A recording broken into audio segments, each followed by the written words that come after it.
Religión o mitología. ¿Qué tanta diferencia puede haber? El creyente dirá, la diferencia es que la mitología es falsa, que la mitología es un cuento. Pero todo cambia cuando al abrir un nuevo libro de mitología, de pronto se encuentra que entre ella está incluida su religión. Y el desarrollo de videojuegos también tiene algo muy semejante. No en el sentido de una religión, pero sí en el mitológico. Pues tiene sus héroes, ciertas creencias muy arraigadas, gente que defiende esas creencias, yo podría incluirme entre ellos, y una incontable cantidad de guerras santas. O lo típico que empieza cuando alguien dice tal o cual juego y que lo programaron en qué lenguaje. Aquí empieza otro audio de Modo Protegido, el podcast de un autoproclamado programador de videojuegos. Y el tema de hoy, mitologías de la programación de videojuegos. Y no digo mitos, porque en los típicos tops y recuentos que hay en internet para sacarle dinero a la gente sin qué hacer, se utiliza este término como decir cosas que yo opino sobre un tema que creo que son mentiras. Bien, para no meterme con ninguna religión vigente, sobre todo aquellas que censurar eso, voy a comparar un poquito con el desarrollo de videojuegos con religiones como la antigua Grecia, Roma, Sumeria o alguna religión olvidada cuyos creyentes no sean tan numerosos como para hacer algo en mi contra. Pues si vemos el mundo de los videojuegos, también encontramos que tienen sus mismas historias. Hay historias de su creación, personajes que crearon todo el mundo conocido a partir de la nada, historias de gente que siguió desde ellos, traiciones, héroes, semidioses, grandes hazañas y varios objetos mágicos que muchos han salido a buscar esperando a que les traigan poder y riquezas. Algo así como las películas de esa del sombrerudo ese que iba por el desierto, no me acuerdo cómo se llamaba. Podríamos dividirla de una manera rápida para no entrar en historias aburridas. Bueno, aburridas porque no creo que todos los que me escuchen les interese tanto lo técnico por ahora. Podríamos dividir la historia de los videojuegos a la historia antigua en dos épocas. La historia de la época de los dioses es desde la década de los 70s, tal vez un poco antes, hasta fines de los 80s, cuando aparecieron los primeros videojuegos. Quienes los hacían eran compañías que invertían grandes cantidades de dinero y contrataban gente muy especializada. Gente que en su mayoría ya el mundo se olvidó de ellos. Para mencionar dos dioses de esas épocas, podríamos mencionar a Atari y Nintendo. Y por qué no, tal vez Sega que andaba por ahí y algunas computadoras de 8 bits que apenas empezaban. Para finales de los 80s, mediados en países con algo más de civilización, después en países latinoamericanos como México, llegó la época de los héroes. En la época de los héroes se empezaron a ver historias de desarrolladores independientes que creaban videojuegos en su casa o en grupos pequeños. Esos juegos llegaron a ser lo suficientemente rentables para que este pequeño grupo de desarrolladores pudiera conseguir la fama y la fortuna. Muchos de ellos ya retirados, o algunos, otros se convirtieron en auténticas leyendas. Como el que programó ese FPS que no necesito decirles quién es porque todo interesado en el desarrollo de videojuegos sabe quién es. Bueno, de hecho Square y Enix cada uno por su lado empezaron de esa manera. Y otros desarrolladores por otras partes.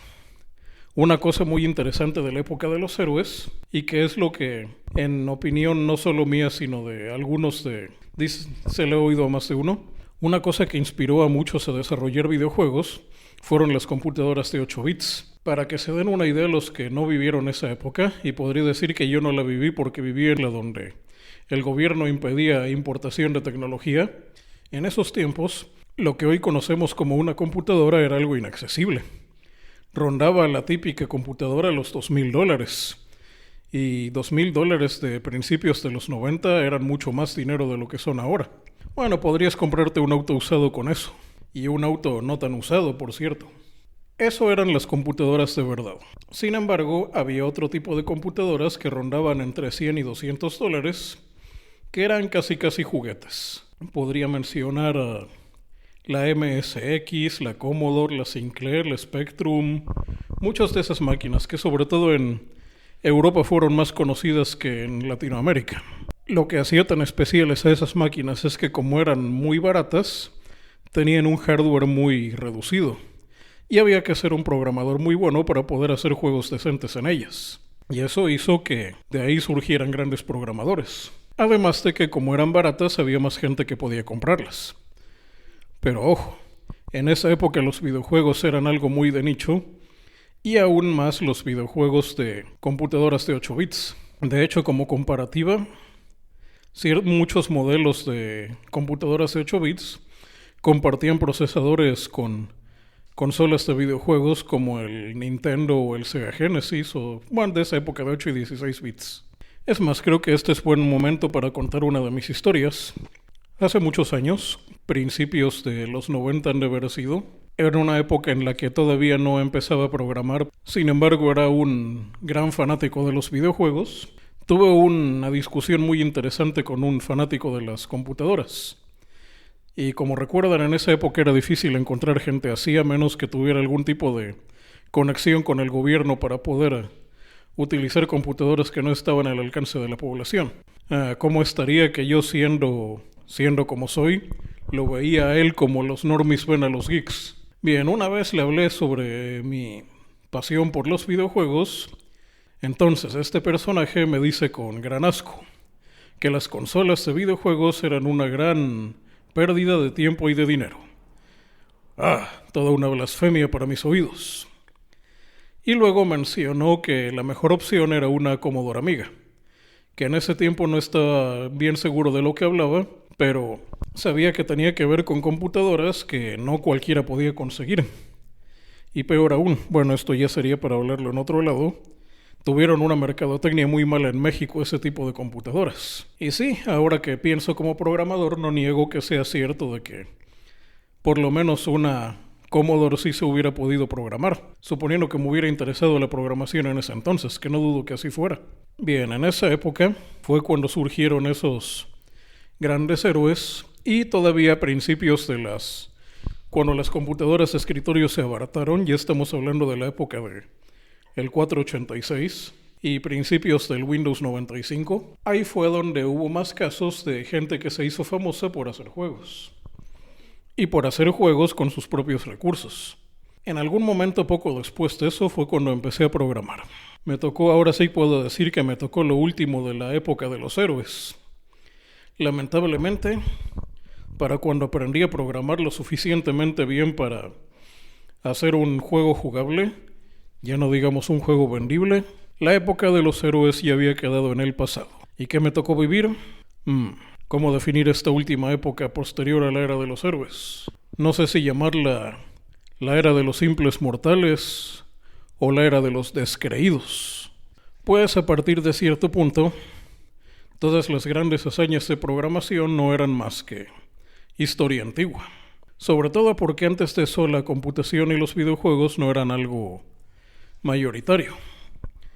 Es como le escuché a alguien que no sé qué estaría haciendo, pero quería saber cómo era. Bueno, por lo que dijo, me imagino que estaría adaptando algún tipo de drama o programa ambientado en los 80s. Le preguntaba a un fanático de las computadoras: oye, ¿cómo eran las computadoras que el joven promedio utilizaba durante los 80s? El nerd nada más se le queda viendo y dice: a ver, computadoras, joven promedio, traducido normie, y 80s no van en la misma frase. Los normies o jóvenes sanos, como los llamarían los adultos responsables de esa época, no se metían en computadoras. Y de hecho tal vez el primer contacto que esa generación tuvo con las computadoras fue en algún trabajo de oficina, donde no creo que las utilizaran por gusto. En ese tiempo las computadoras eran una cosa muy minoritaria. De hecho algunos dicen que todo esto de los normies en la computación empezó con el Facebook, que antes del Facebook para lo único que los normies utilizaban las computadoras era para hacer tareas, ya no digamos aprender a programar. Bueno, pero no hablemos de normies por ahora, sigamos con esto de desarrollar videojuegos. Si bien no me tocó la época de los héroes cuando aprendí a programar lo suficientemente bien, y por suficientemente bien me refiero a lo mínimo aceptable, sí me tocó una era en la que me tocó buscar algunos tesoros, por llamarlos de alguna manera. Así como en incontables historias de aventuras, se cuentan historias de el aprendiz de mago que viaja a pueblos perdidos buscando libros que le darán poder, o el fanático de las artes marciales que busca a un monje perdido para que lo entrene. En mi época pasaban algunas cosas parecidas. Había cosas de las que algunos comentaban entre susurros, otros decían que las iban a buscar y encontrar, y lo más interesante, otros más hablaban con desprecio de estas cosas, como llamarlos objetos de poder, tesoros, reliquias o cualquier cosa que al programador de esa época interesado en los videojuegos le podría interesar para poder hacer juegos. Bueno, podría decir de que de todos esos tesoros, muchos de ellos libros, otro conocimientos perdidos sobre tal o cual cosa, y de cuando en cuando algún hardware. Bueno, de esos llamados tesoros que llamaré objetos de poder, podría decir que conseguí dos.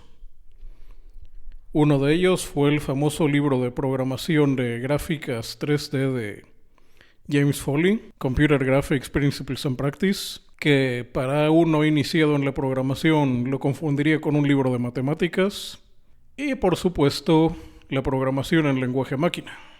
Bueno, el asunto es que si bien la era de los héroes ya había pasado y era más difícil hacerse rico de la noche a la mañana con un solo videojuego, de todas maneras, hacer videojuegos era algo que muy pocos podían hacer, y que tan solo el buscar cómo hacerlo brindaba la suficiente emoción al aventurero promedio para entretenerse durante años. No sé cómo llamar a esa era, pero puedo decir que algo pasó entre el Dreamcast y el finales del PlayStation 2. Pues si bien ya para la época en esas épocas todavía se requería ser muy bueno programando para hacer juegos. Pero se dice que durante el desarrollo del Dreamcast empezaron a hacerse herramientas para facilitarle el desarrollo a gente que no era tan buena programando. Algo similar a lo que ahora se conoce como engines. Y ya para la época del PlayStation 3 fue cuando ocurrió un punto, tengo que ponerle nombre a ese punto, en el que las consolas de videojuegos eran lo suficientemente poderosas para compensar la ineptitud del programador promedio y permitirle hacer juegos que si bien no eran los mejores, sí que eran jugables.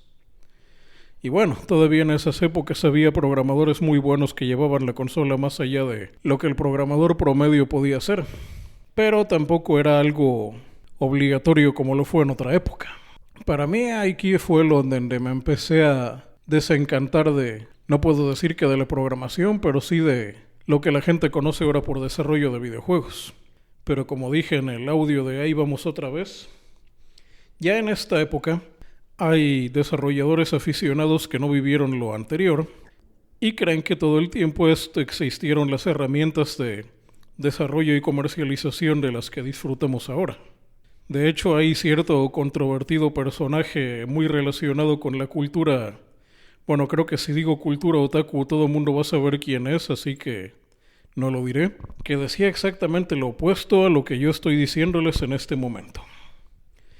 Él decía que a partir del PlayStation 3, esto de la programación de videojuegos se volvió algo, bueno, yo lo diría, no sé cuál sea el término en ningún idioma conocido. Bueno, las computadoras de antes no te perdonaban y si no sabías programar no podías hacer juegos. Pero ahora hacer juegos es cosa de tener dinero para pagarle a mano de obra barata para hacerlos. Y este personaje decía eso, de que quería dedicarse a hacer juegos de esta manera. Obviamente no creo que ningún programador respetable, o por lo menos de que yo respetaría, aceptaría trabajar en esas condiciones. Bueno, hay una cosa que pasó tiempo después del PlayStation 3 y de que me ha traído varios malentendidos en muchas comunidades. Bueno, algunos más que malentendidos fue quitarme la máscara. A partir del PlayStation 3 y de las computadoras con grandes capacidades que surgieron después, que como este audio no es tan técnico, no tiene caso detallarlo. Solo diremos que, sin exagerar, las computadoras de hoy son millones de veces más poderosas que las que hacían juegos que se veían igual a la mayoría de los juegos que tenemos ahora. Hoy la manera de hacer juegos, por lo menos la comercial, cambió. Eso de que una empresa pusiera vacantes para contratar a desarrolladores era algo que no se veía. De hecho, la única vez que lo vi, creo que ya lo mencioné, fue cuando fue para algo del Duke Nukem, algo que después, muchos años después se conoció como Duke Nukem Forever. Pero eso era algo impensable, que se contratara gente para hacer juegos. En otra época, si acaso contratabas a un ingeniero o a un artista para hacer cosas específicas, que bien podían ser juegos o no. Pero contratar gente en específico en una empresa de videojuegos para hacer videojuegos era algo impensable. Y de hecho algo que nunca vi con buenos ojos. De hecho una cosa que, bueno, creo que ya para los que me conocen, una cosa que me divierte bastante son los despidos masivos. ¿Y por qué me divierten tanto? Porque muchos de los que entran a este tipo de empresas creen que entran como los grandes desarrolladores que casi se sienten rockstars, cuando en realidad no son más que mano de obra barata. Mano de obra barata y sacrificable, víctima del crunch time. Entonces los explotan y cuando ya no son necesarios van a la calle como cualquier pobre diablo. Y si creían que lo que iban a aprender les iba a servir, tengan en cuenta de que nada les va a servir y lo que sirva no van a poder utilizarlo por aquello del NDA. Creo que de esto ya lo había dicho muchas veces, pero el tema de este audio es otro. De hecho, algo muy parecido ocurría desde antes en la animación. Recuerdo la historia de otra celebridad de aquí de México, de la que bastante relacionada con el mundo de la animación, y que si hubiera habido más videojuegos en su época seguido, bueno, creo que también se involucró en eso. De hecho, muchos de sus fanáticos se refieren a él como una manera de lanzar la pelota de béisbol de modo que no viaje en línea recta. Creo que esa referencia es demasiado rebuscada para la mayoría de los quienes me escuchan. Bueno, este personaje decía mucho de lo que pasaba a finales del siglo XX en las grandes casas de animación. Y como gente llena de sueños entraba a fábricas de maquila donde los sobreexplotaban, y suponiendo que tuvieran la capacidad de entrar debido a condiciones de lo más arbitrario, al final regresaban, si es que regresaban, con una idea bastante mala de sus jefes, aunque buena para la profesión. Tal vez para dedicarse a otra cosa. Bien, eso mismo me está tocando ver en los videojuegos. Mano de obra barata y sacrificable. Y algo que me pone de bastante mal humor, creo que debería de hablar más de ese tema en este audio. Hay todo un mercado, toda una rebanada de mercado dedicada a explotar a la ensoñación, creo que se referiría a este célebre artista, de muchos jóvenes que quieren dedicarse a hacer videojuegos. Recuerden, si eres joven y empiezas en esto, tienes una cantidad limitada de espíritu y una bolsa vacía con experiencia que tienes que llenar antes de que el espíritu se te acabe por fracasos y malas experiencias. ¿Cómo se puede explotar a este tipo de personajes? Bueno, vendiéndoles cursos de desarrollo de videojuegos, haciéndoles creer que los vas a contratar en una empresa de videojuegos famosa solo para que cuando entren se den cuenta que van a hacer puras pequeñeces y que encima los van a traer en crunch time. Hay todo un montón de manipulaciones psicológicas que se utilizan en los trabajos para sobreexplotar a la gente. De hecho, hace poco que estaba en una tienda de aparatos electrónicos, escuché a un Godínez en México es el término para empleado de oficina de poca monta, referirse a que los habían invitado a un seminario de una plática de un curso que le llamaban, él se refirió como mindless. Me suena que lo que se quería referir a esa cosa magufería que le llaman mindfulness, pero creo que mindless explica mucho mejor dicho curso. Mindless.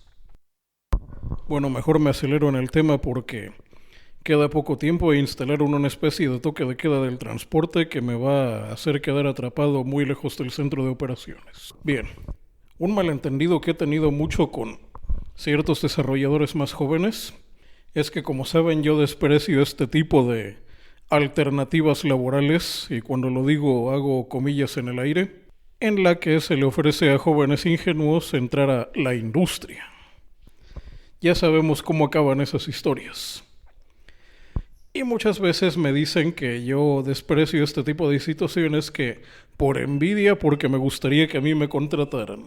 Sí, claro, espera que lleguen los crunch times y me dices qué tanta envidia les tendría por eso. Sí, simplemente vi el tipo de cómo se aprovechan de la capacidad de soñar de estos nuevos desarrolladores. Bueno, creo que lo más cercano a lo que quedaba a lo que fue en otro tiempo hacer videojuegos, me refiero a finales de la época de los héroes, es ya casi como lo que algunos niños ven como ser youtuber. Creo que es con lo que mejor se podría comparar el desarrollo indie actual. Y por indie me refiero a grupos pequeños que quieran hacer un juego con partes ya hechas y que se parece un montón a todos los juegos anteriores. Y que lo único que hace la diferencia es la publicidad y... sí, lamentablemente. Esto de buscar la fama, la gloria y el poder metiéndose a hacer videojuegos ya se está pareciendo cada vez más a ser youtuber. Sí, solo porque uno de niño ve a alguien haciendo payasadas frente a la cámara y viendo cómo mucha gente habla bien de él, lo motivará a hacer lo mismo solo para darse cuenta de que hay varios miles igual que él que son perfectamente ignorados. Hay que hablarles del principio de Pareto y de cómo unos pocos youtubers concentran a la mayor parte del público, mientras la inmensa mayoría nadie ha oído hablar de ellos. Y sí, lamentablemente estamos en ese punto. Hacer videojuegos se ha vuelto demasiado fácil y hay demasiada gente que quiere hacerlos. Pero no por eso significa que meterse a este mundillo, como dirían allá al otro lado del océano, es un desperdicio. Pues todavía se pueden vivir muchas aventuras. Aunque las aventuras ahora son diferentes. Son mucho más mediáticas. Es más, en un audio que quise hacer hace mucho tiempo sobre el anime de Boku no Hero Academia, ahí mencionan eso de que los superhéroes no solo consiguen recursos por sus grandes hazañas o por contratos que consiguen de vez en cuando, sino que también tienen que recurrir a la publicidad para hacerse de patrocinadores. Algo muy similar está pasando con esto de hacer juegos. Y sí, de hecho, que cómo sé de esto, no sé si debería decirlo o no, pero para quien me conoce de hace mucho tiempo, este no es mi primer proyecto. Desde hace mucho tuve una página donde hablaba de cosas de programación y algunos medios sociales donde doy opinión sobre desarrollo de videojuegos. Y en el caso de este podcast, con un público bastante minoritario, creo que ninguno de mis audios hasta ahora ha pasado las 1000 escuchas, al menos no al momento de grabar esto, y alguien me dirá, bueno, antes de terminar con esa frase del audio, que ya le queda poco, lamentablemente, ahora lo único que hace la diferencia entre un videojuego y otro, porque prácticamente todos son hechos con las mismas herramientas, los mismos códigos, el mismo software de diseño e inclusive hasta se copian uno a otro los estilos gráficos. Ya es muy raro ver un juego que tú lo veas y digas, este sprite lo dibujó fulano o lo programó tal por cómo se mueve cómo responde el control. Sí, ahora lamentablemente lo único que hace la diferencia entre un videojuego y otro es la publicidad. O por lo menos, qué tanto puedes enviciar a un público para que a la hora de lanzar tu videojuego ellos corran a comprarlo.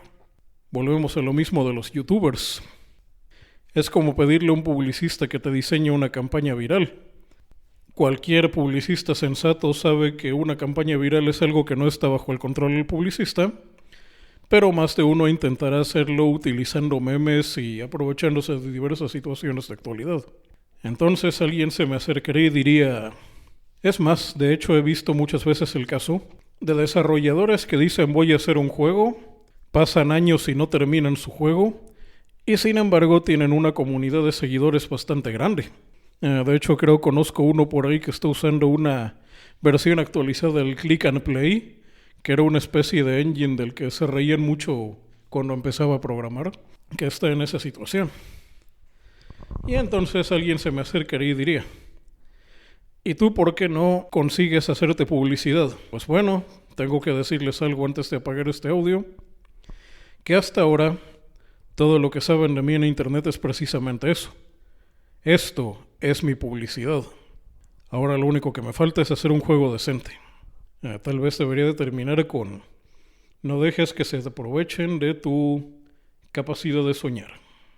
Fin del audio. Ahora mejor me voy antes de que lleguen los Firebats.